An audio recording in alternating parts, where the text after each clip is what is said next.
नमस्कार मैत्रिणींनो, मी पूनम आणि पूनम किचनमध्ये आपलं खूप खूप स्वागत आहे। आज आपण तयार करणार आहोत सीताफळाची बासुंदी। त्यासाठी लागणारं साहित्य आपल्याला काय काय पाहिजे चला आपण बघूया। यासाठी आपल्याला लागणार आहे 2 मोठ्या साईजचे रसाळ असे सीताफळ। आणि तुम्हाला मी आज सांगते सीताफळाच्या बिया काढायची सोपी पद्धत। त्याच्यासाठी आपल्याला बाउलमध्ये सीताफळाचा गर काढून घ्यायचा आहे आणि त्याच्यामध्ये आपल्याला जे आपला काटेचा चमचा असतो, काटेरी चमचा असतो, त्याच्याने थोडं थोडं टोचून घ्यायचं आहे। त्यानंतर त्या बिया थोड्या वेगळ्या होतात, त्याच्यातून निघाल्या तर ठीक, जेवढ्या निघतील तेवढ्या त्याच्यातून काढायच्या आहे। पण बाकीच्या ज्या बिया आहेत, जो आपलं कांदा लसूणचं कटर आहे त्यामध्ये टाकून थोडं उडायचं आहे, त्याच्यामुळे त्या पटापट निघून जातात आणि आपलं काम सोपं होतं आणि गर पण खूप छान निघतो।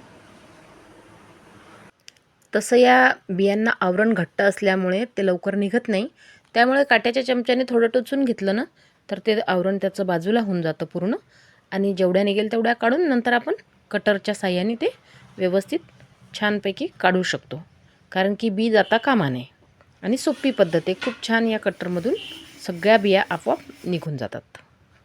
त्यानंतर आपण घेतली आहे कढईमध्ये अर्धा लिटर दूध आणि दुधामध्ये दूध उकळायला ठेवणार आहे आपण आणि दुधामध्ये आपण 4-5 आता मी केसरच्या काड्या टाकते, त्यामुळे आपल्या दुधाला कलर पण छान येईल आणि सुगंध पण छान येतो केसरचा आणि चव पण छान लागते।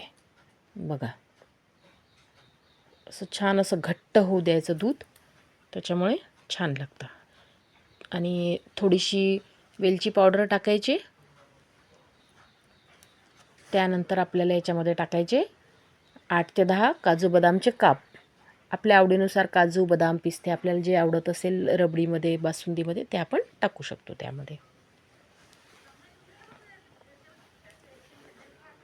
आणि सारखं ढवळत राहायचं आहे त्याला, म्हणजे त्याला कडा त्याच्या लागत नाही आणि कडेने सारखं काढत राहायचं आहे, म्हणजे जो घट्टपणा आहे तो वाढत जातो त्याचा। त्यानंतर आपण त्यामध्ये अर्धा लिटरला घालूया अर्धी वाटी साखर टाकू, जास्तही नको, कारण की खूप जास्त गोड झाली तर खायला ते नकोसं वाटतं। मग आता साखर टाकल्यामुळे अजून थोडा पातळपणा येईल त्याला, पण मग परत घट्ट होत राहते ते। त्यानंतर आपण जे गर काढलेला आहे तो एका चाळणीच्या साहाय्याने सगळा चाळून घ्यायचा आहे, म्हणजे जो चोथा चोथा राहतो तो वरती येऊन जातो त्याचा पूर्ण, तो गाभा त्याचा वरती येतो। तुम्हाला जर आवडत असेल तर फक्त गर टाका आणि वरती जो चाळलेला आपण जो गाभा काढलेला आहे तो जर आवडत असेल तर तोही टाकू शकता, कारण की खाताना त्याची चव खूप छान लागते।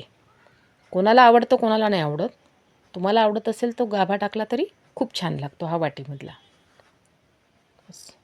बघा झाली आपली खीर, तुम्ही खीर बासुंदी रबडी काही म्हणू शकता। आणि बघा मैत्रिणींनो, इतकी छान आणि स्वादिष्ट बासुंदी आपली तयार झालेली आहे। आणि ही बासुंदी आपल्याला कशी वाटली आणि आपण कोणत्या सिटीतून बघत आहे हे मला नक्की कमेंटमध्ये सांगा। तर भेटूया आपण पुढच्या चॅनलमध्ये, आणि चॅनल लाईक शेअर आणि सबस्क्राईब करायला विसरू नका। धन्यवाद।